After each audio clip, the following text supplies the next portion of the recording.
le problème, c'est que c'est vraiment une façon de sauver Schengen, ça.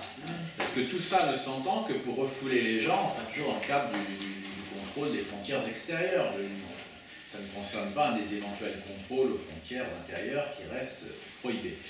Alors, l'énorme problème, c'est que certains pays, dont la France, ont déjà une liste nationale de pays sûrs.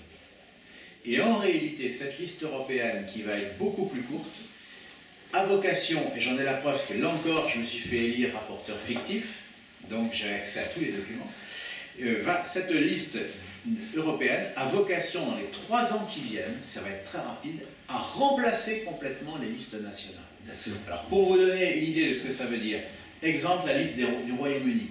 26 États sûrs pour le Royaume-Uni. Pour la France, 16.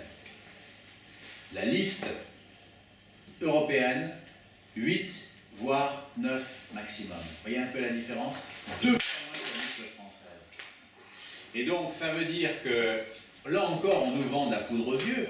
La communication officielle de l'Europe est en train de nous dire « Oh, mais grâce à cette liste des pays sûrs, on va mieux se protéger contre la migration », alors que ça va être l'inverse, parce que plus la liste de pays sûrs est restreinte, moins évidemment on va reculer, c'est facile à comprendre. Bah oui. Voilà. Et alors ils sont en train de s'écharper pour savoir s'ils vont en mettre 8 ou 9, et le pays qui coince un peu, c'est la Turquie. Puisqu'ils voudraient, enfin c'est la proposition de la Commission, mettre la Turquie également dans la liste des pays sûrs. Vous comprenez pourquoi? C'est qu'on lui paye déjà 6 milliards d'euros. Voilà. Si on ne met pas la Turquie dans la liste des pays sûrs, on aura vraiment donné 6 milliards d'euros pour rien, pour le coup. Parce que ça veut dire qu'on ne pourra plus refouler les migrants. Hein. Alors la Commission pousse, et comme il y a quand même pas mal de babacools, enfin de gens qui rêvent un peu, de rêveurs au sein du Parlement européen, vous avez pas mal d'eurodéputés qui disent oh, non, la Turquie c'est quand même pas un pays impeccable sur le plan des droits de l'homme, voilà, qui s'occupe très bien des migrants. Tout à fait, quand même. Bon. Et tout ce qu'on leur reproche, c'est de nous les envoyer trop facilement, autrement ils s'en occupent. Hein. Et donc, voilà, ils sont en train d'ergoter, sous prétexte qu'il y a quelques journalistes qui sont en prison, ce qui d'ailleurs est condamnable, hop, ils en tirent prétexte pour refuser d'inscrire la Turquie sur les élections. On est embourbé avec cette affaire turque. Voilà. Alors, il va y avoir une négociation, certainement, entre la Commission, le Parlement, bon, mais tout ça est en voie d'achèvement. Voilà. Alors, vous voyez, bon, tout ça, c'est très effrayant, en fait, c'est une façon de sauver Schengen. Alors, Schengen, c'est un système qui, à mon avis, qu'on ne peut plus sauver. Il a fait la preuve de sa défaillance. Voilà, c'est peut-être encore un beau rêve, Schengen ne marche pas. C'est pas récupérable. C'est pas récupérable, non. C'est notre analyse, ça n'est pas récupérable. Il faut passer à autre chose. La restauration des contrôles aux frontières nationales, c'était le système traditionnel. Et qui, en plus, pour des raisons faciles à comprendre, rend l'immigration beaucoup plus difficile, parce que dans le système actuel, il suffit de franchir la première barrière et hop, on est relativement tranquille, alors qu'avec le système des frontières nationales, chaque État opère un contrôle à son entrée. Donc même si un migrant arrive à pénétrer illégalement dans un pays, c'est pas pour autant qu'il pénétrera illégalement dans le deuxième. Donc, enfin, moi, à mon avis, c'est du bon sens. Ils viennent de dire. Alors, ça n'exclut pas, sur les gardes frontières européens, ce que j'essaye d'expliquer, parce que bien, vous êtes contre l'entraide. Non, pas du tout. Si on revient au contrôle des frontières nationales, ça n'empêche pas ensuite, dans le cadre d'un traité librement consenti, à la France, par exemple, de prêter quelques gardes frontières aguerris à la Grèce pour l'aider. Ça n'est absolument pas exclu, mais on n'a pas besoin de la Commission de Bruxelles de nous bâtir encore une agence qui va coûter très cher, on n'a pas besoin de tout ça. Qui ne sera pas efficace. Qui ne sera pas efficace. D'ailleurs, Frontex n'a pas été efficace, et en fait, cette agence est présentée comme un super Frontex. Vous voyez, c'est le paradoxe, c'est la fuite en avant. Dès que quelque chose ne marche pas avec l'Europe, au lieu d'en tirer les conséquences en cherchant d'autres voies, eh bien non, on reprend la même voie, mais en accroissant encore les problèmes potentiels. Donc ça ne va pas. Et puis le troisième et dernier point sur lequel j'avais mené campagne, c'était le fameux TAFTA, qui à l'époque n'était pas encore tellement médiatisé. Et là, eh bien, on est toujours dedans jusqu'au cou. Hein. Alors là encore, j'ai réussi à être en première ligne, puisqu'il y avait au mois d'octobre dernier un contingent de 8 parlementaires européens qui étaient envoyés à Washington pour rencontrer les négociateurs américains du TAFTA. Et comme on n'a pas du tout d'informations, enfin très peu, au Parlement européen, je me suis dit, ben, allons-y. je me porte volontaire, et comme ça, je poserai directement les questions aux Américains, qui eux, comme ils ont une certaine franchise, répondent. Et alors ça a marché, grâce d'ailleurs en partie, je dois dire, à un stratagème. Vous avez fait partie de ce groupe? Oui, j'ai fait partie des 8, oui, absolument. Alors là, c'était la commission des affaires juridiques, pour le coup, qui était compétente à ce moment-là sur TAFTA, et la commission des affaires juridiques avait droit à 8 places. Et donc, dans un premier temps, je n'étais pas prévu. Ils avaient fait de savants calculs pour que personne de notre groupe Europe des Nations et des Libertés ne puisse y aller, bien entendu. Et puis, ce qui nous a sauvés, c'est que le groupe de Farage, le FDD, qui avait fait semblant jusqu'au dernier moment d'être intéressé par une place, finalement a dit que ça ne l'intéressait pas d'y aller. Et donc, comme j'étais sur la liste de réserve, en quelque sorte, en 9e position, j'ai hérité de la place. Mais ça, c'est le goût anglais un peu. Voilà. Ils l'ont fait exprès, bien entendu. Eux, ça ne les intéressait pas parce que, comme ils nous le disent eux-mêmes, nous, on a tellement de relations avec les Américains qu'on n'a pas besoin d'y aller dans le cadre du Parlement. Voilà. C'est aussi clair que ça. Bon, alors du coup, j'ai eu une place, j'y suis allé et j'ai posé toutes les questions que je voulais sur l'agriculture, sur les appellations d'origine protégée. J'ai eu des réponses très franches. Sur le poulet à Washington. Oui, à Washington. C'était des fonctionnaires de la Maison Blanche. On est entré dans la Maison Blanche. Bon, évidemment, j'ai pas vu Obama. Quand même pas, mais non, on a été très bien reçus. Il faut reconnaître que le Parlement européen, lorsqu'il organise un voyage officiel, fait très bien les choses. On n'avait même pas le temps de déjeuner, il y avait vraiment des séances de travail du matin au soir, au moins on n'a pas perdu notre temps, c'était fructueux. Ouais. Et donc sur les appellations d'origine protégée, par exemple, qui était le sujet qui m'intéressait le plus, parce qu'on était en train de nous dire à ce moment-là au Parlement européen que tout allait bien, qu'on allait se mettre d'accord avec les Américains, que c'était sauvé. Alors je lui ai dit, bon, vous êtes prêts à nous laisser nos appellations d'origine protégée? Et là il arrive, et puis il a dit, ah, ça vous êtes français, ça se voit, bon, rien. Et il a précisé que les Américains y étaient hostiles, donc la négociation était en cours sur ce sujet, mais que eux, leur point de vue très clair, c'est que les marques suffisent. Pas d'appellation d'origine géographique protégée, les marques suffisent, elles étaient extrêmement claires. Alors évidemment, puisqu'il s'est... Les marques suffisent, c'est ça. Ben oui, les marques suffisent, c'est sa propre phrase, les marques suffisent. Il a même donné des exemples. Hein. Alors il a été extrêmement critique, il a estimé que les appellations d'origine protégée, c'était un leurre, que c'était entièrement piloté en France par le groupe Carrefour. Où il a été trouvé ça? Je ne sais pas, c'était assez étonnant. Bon, alors je lui ai dit bien sûr que je n'étais pas d'accord, enfin, c'était pas le sujet central, moi j'étais là pour tirer les verres du nez. Mais c'est voilà, alors ils étaient assez à la fois sympathiques et arrogants quand même, hein, ils avaient un complexe de supériorité.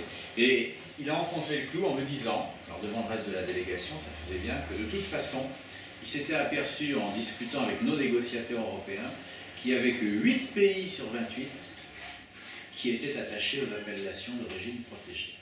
Et donc il avait un petit sourire goguenard en disant, dans ces conditions, la négociation évidemment est mal partie, parce que d'un côté les Américains totalement contre, de l'autre côté une délégation dans laquelle il y a finalement 8 États européens sur 28 qui défendent réellement les appellations d'origine protégée. Effectivement, il avait un petit sourire en coin. Alors, je pense quand même pas que tout va passer à la trappe.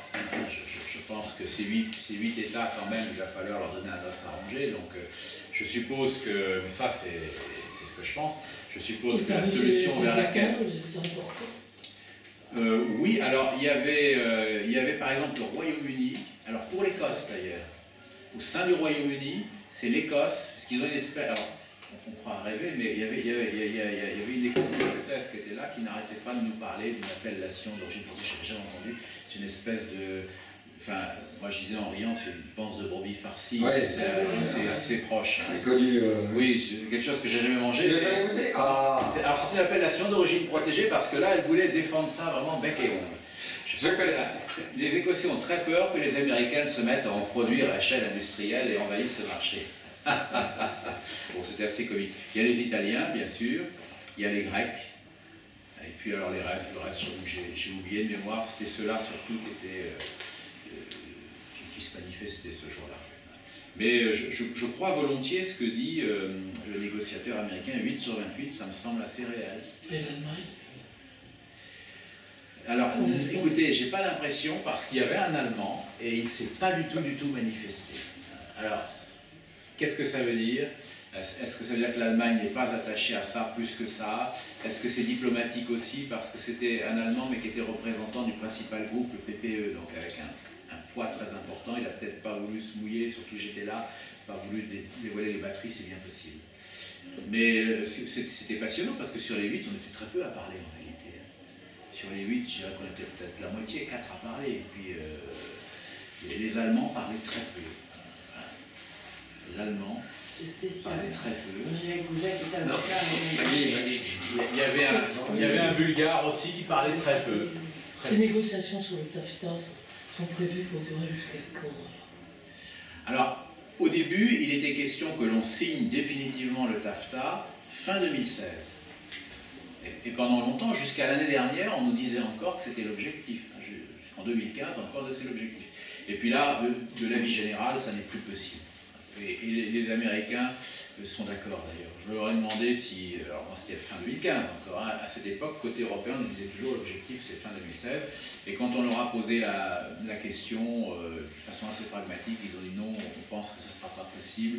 Aussi bien du côté américain que du côté européen, les négociations n'avancent pas assez vite. Et puis moi j'ai eu le sentiment qu'ils n'étaient pas si pressés que ça, les Américains non plus. À entendre le Premier ministre, il a quand même changé de position récemment là-dessus. Oui, alors, oui, le Premier ministre qui était plutôt favorable au TAFTA ne l'est plus. Hein. Alors, pourquoi? Parce qu'on a marqué des points. Hein. C'est un traité dont maintenant les Français ont entendu parler et il est assez impopulaire puisqu'il symbolise assez bien ce qu'il est. C'est-à-dire qu'il symbolise l'ultralibéralisme en réalité. C'est le libre-échange à tout va, l'abaissement des dernières barrières douanières qui nous protégeaient encore. Ça va tout à fait à l'inverse de ce que nous préconisons. Et puis aussi l'affaire des appellations d'origine protégée qui sont quand même menacées, je pense que les Français l'ont compris et ça les inquiète. Ça les inquiète puisque, alors nous Français, nous sommes vraiment en première ligne.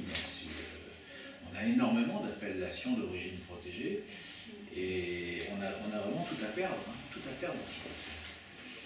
Alors voilà, je crois que le gouvernement, il suit l'opinion publique, il est très affaibli, mais c'est un discours de politicien. Hein. Il faut quand même à un moment donné confronter les discours des dirigeants et les votes de leurs députés au Parlement européen. Et vous pouvez prendre aussi bien les socialistes que les républicains. Les discours de Valls et de Sarkozy ne correspondent pas au vote du Parlement européen. Valls vous dit attention, il faut arrêter le TAFTA. La dernière fois que nous avons voté une sorte de vote intermédiaire sur le TAFTA, c'était l'été dernier, ça fait tout juste un an, et bien finalement les socialistes ont voté pour, alors en traînant des pieds, mais ils ont quand même voté pour.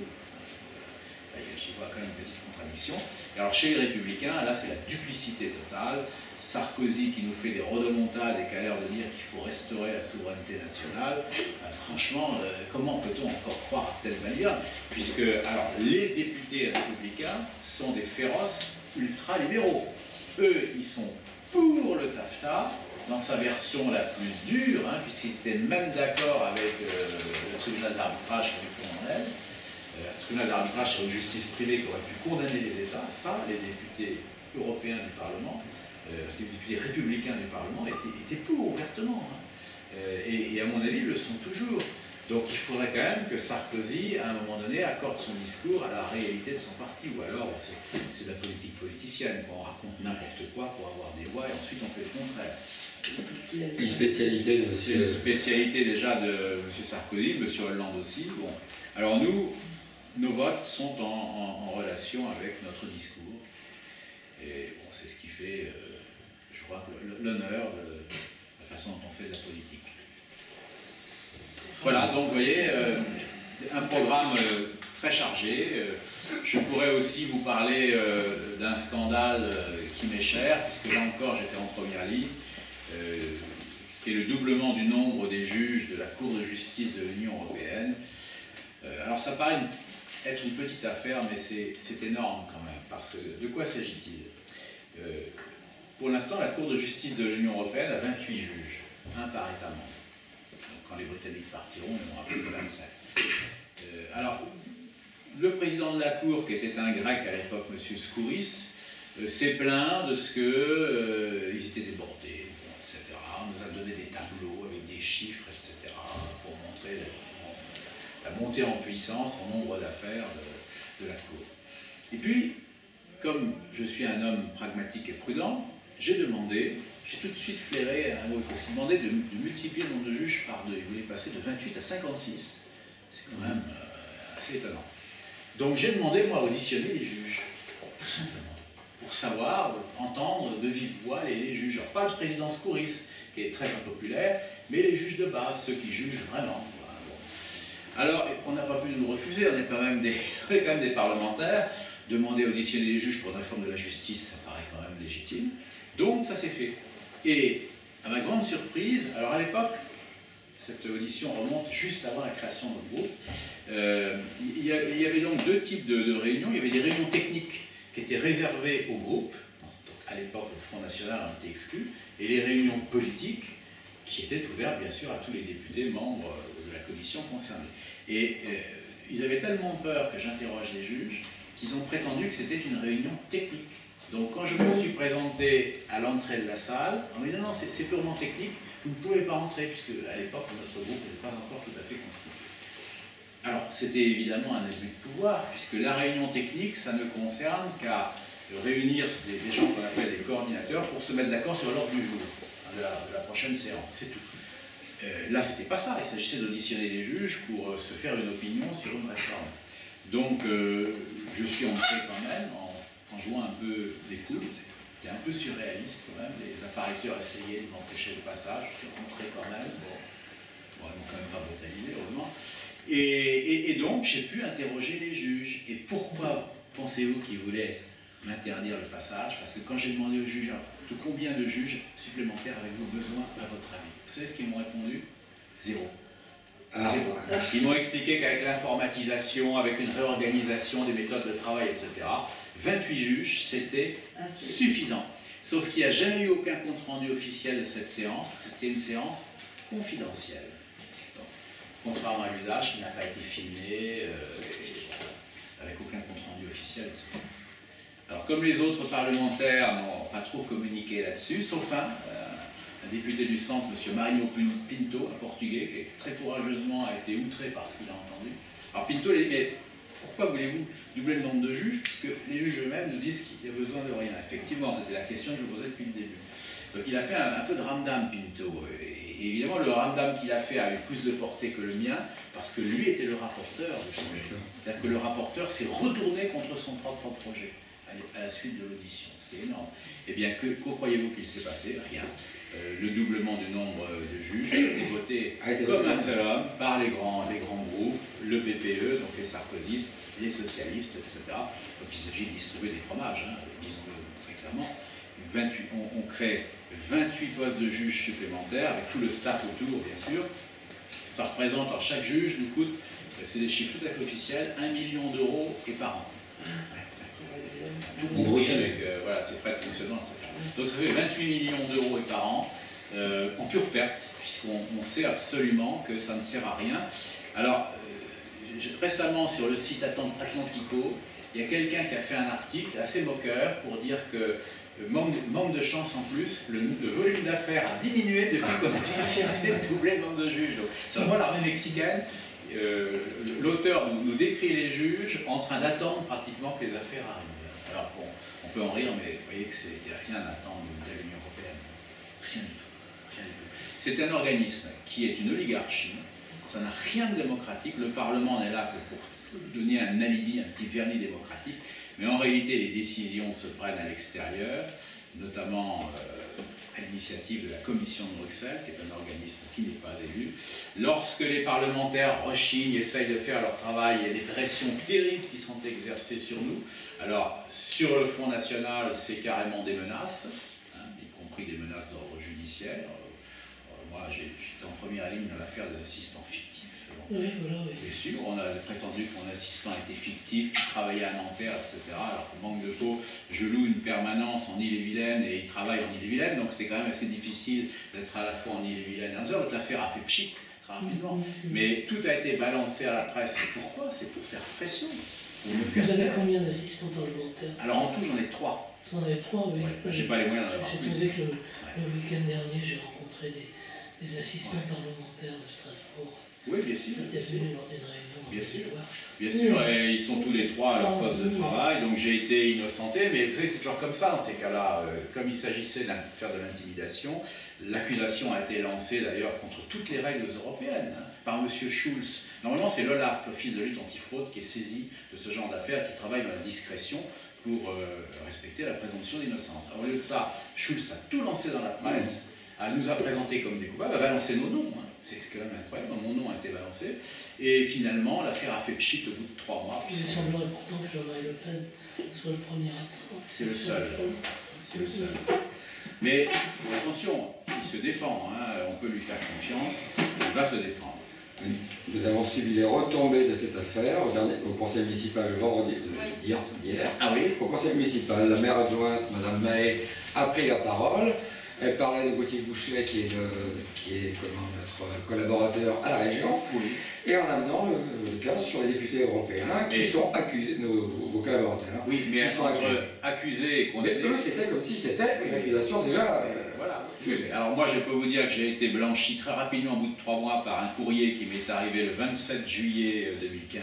Alors 27 juillet 2015, vous comprenez pourquoi, juste avant que le Parlement disperse, pour éviter que j'aille triompher partout avec mon papier à la main, évidemment, c'est toujours comme ça. Si on avait eu ce document hier, on pouvait répondre à la maire. Voilà. Alors nous c'est les menaces, mais ce qu'il faut savoir, c'est que pour les grands groupes sarkozystes, PPE, socialistes, les centristes de la LDE, les Verts, etc., c'est des pressions d'un autre ordre, des pressions politiques qui viennent souvent, comme ils sont pro-européens, de la Commission elle-même, etc. On leur fait comprendre qu'ils mettent l'Union en péril, etc. Je reviens sur l'affaire européenne, la construction européenne et les présidentielles. La position du Front National en disant une Europe des coopérations semble véritablement très floue. Est-ce qu'il y aura un texte?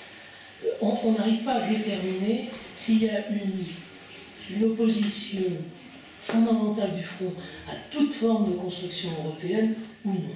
Ah, écoutez, alors, dans mon esprit, en tout cas, les choses sont très claires, puisque dès les présidentielles de 2012, on avait un programme précis. Et je suis bien placé pour vous en parler parce que je faisais partie des 4 conseillers pour l'Europe de Marine Le Pen. Et donc on lui avait déposé un projet très précis qui décrivait l'Union, enfin la future Europe telle que nous la souhaitons, cette Europe des nations. Alors institutionnellement, il y avait un organe bien sûr qui survivait, c'est le Conseil, puisque le Conseil c'est la réunion périodique des chefs d'État et des premiers ministres. Voilà. Donc ça, évidemment, ça restera, puisque pour se mettre d'accord, il faut naturellement qu'il y ait des réunions périodiques au sommet. Donc ça, c'est une très bonne idée, et ça ne porte absolument pas atteinte à la souveraineté des nations. La Commission de Bruxelles, par contre, bien sûr, on la supprime, c'est clair et net, c'est un organe par essence supranational. On la remplace par un secrétariat permanent, c'est-à-dire un corps de secrétaires de haut niveau, qui prépare les réunions du Conseil et qui, ensuite, exécutent leurs décisions. C'est-à-dire que c'est des courroies de transmission entre le Conseil et puis les différents États-nations.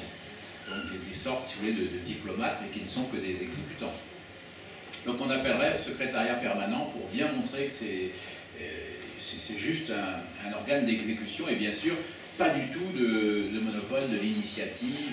On rompt totalement avec le modèle de la Commission de Bruxelles. Alors ensuite, eh bien...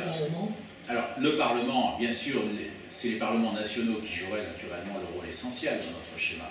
C'est-à-dire que les propositions qui émaneraient du Conseil auraient vocation à être votées Parlement national par Parlement national, ce qui permettrait à chaque État de refuser un projet. Donc ce serait une Europe à géométrie variable, il y aurait des projets communs, mais ne s'y associerait au cas par cas que les États que ça intéresse. Il n'y aurait aucune contrainte.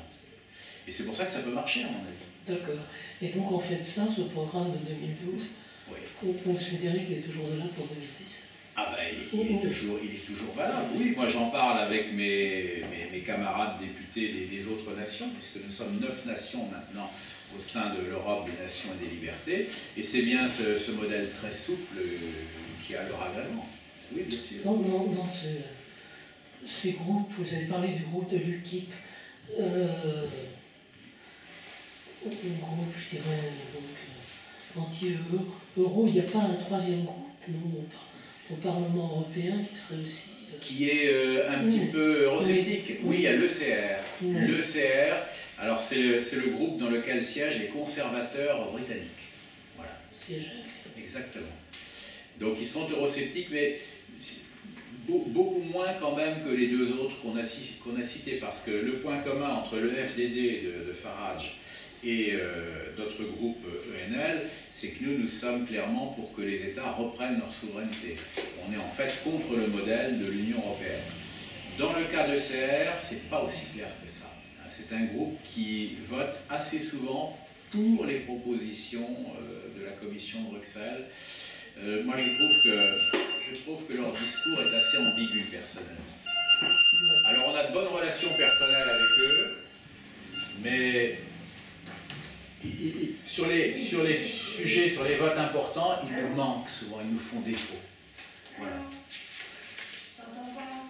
D'accord. Il y a eu pas mal d'articles au Presse récemment disant que l'élection présidentielle de l'année prochaine pouvait se jouer sur deux idées principales. Soit, je dirais, la question à la fois identitaire mais en même temps culturelle, une question plus politique et liée au Brexit et à l'Europe. Et il semblerait qu'à l'intérieur du Front National, il y ait de tendances différentes, l'une représentée plus ou moins par Marion Maréchal Le Pen et l'autre par Florian Philippot. Non, alors, comme vous le savez, on nous pose souvent cette question, et moi je ne suis pas persuadé que ça corresponde à une réalité. Il y a peut-être une différence de sensibilité, mais on est d'accord sur les grandes lignes du programme. Moi, il me semble qu'on prête à Marion des propos qu'elle n'a jamais tenus aussi clairement que ça. Elle est étatiste, Marion, je tiens à le dire, c'est-à-dire qu'elle adhère totalement au programme fondamental du Front, qui est de restaurer un État fort, un État stratège qui dirige l'économie, un État qui est beaucoup plus fort qu'il ne l'est à l'heure actuelle dans ses fonctions régaliennes. Elle est d'accord là-dessus à 100%. Alors, après, la différence, je crois, c'est qu'elle met l'accent aussi sur le fait que nous ne sommes pas évidemment des communistes et qu'on est pour le libre jeu du marché dans un certain nombre de domaines. Et ça, c'est le programme officiel du Front. Alors, certains journalistes, parce qu'elle insiste sur cet aspect-là, ont l'air d'en tirer la conséquence. Oui, ils ont intérêt à faire monter un peu la mayonnaise. On essaye de jouer ce qui s'est passé en 98-99. Bien sûr, mais c'est pas du tout le cas. C'est pas du tout le cas. Moi, je suis très très proche de Marion, puisque à l'heure actuelle, je serai avec elle lundi encore. Elle anime un groupe de travail sur le programme présidentiel de Marine, ce qui prouve au passage que la nièce et la tante s'entendent très bien. Eh bien, je peux vous assurer que je ne suis jamais du tout mal à l'aise. Elle pense exactement comme moi, comme Florian. Je crois que tout ça est très artificiel. D'ailleurs, elle le dit elle-même. Elle a dit un jour, elle a eu une phrase assez juste, elle a dit il y a beaucoup plus de points communs entre moi et Florian Philippot qu'entre moi et n'importe quel autre homme politique des Républicains. Bon, c'est assez clair. Nous, en tant que parti politique, il faut quand même qu'on se rappelle que nous défendons la laïcité. Donc il ne faut pas brouiller notre message. Nous sommes partisans de la laïcité, étant entendu que par ailleurs, nous disons aussi que sur le plan historique, il faut évidemment dire la vérité, on ne peut pas nier que la France a des racines chrétiennes. Bon, prétendre le contraire serait absurde. Mais voilà, il faut que les choses soient claires. On est pour un État laïque. Je pense que c'est en cela que il peut y avoir des craintes lorsque un élu affiche trop ostensiblement sa religion à titre personnel, bien sûr, il peut, et ça on ne jamais dit non, mais il ne faut pas que ça brouille notre discours. Il ne faudrait pas que des Français puissent penser que nous adressons uniquement à l'électorat catholique. Ce n'est pas du tout notre objectif. Nous, on est porteurs d'un projet complet qui peut attirer tous les Français, quelles que soient leurs origines et quelle que soit d'ailleurs leur confession. D'accord, je vous remercie. Une petite photo pour mettre en ligne et puis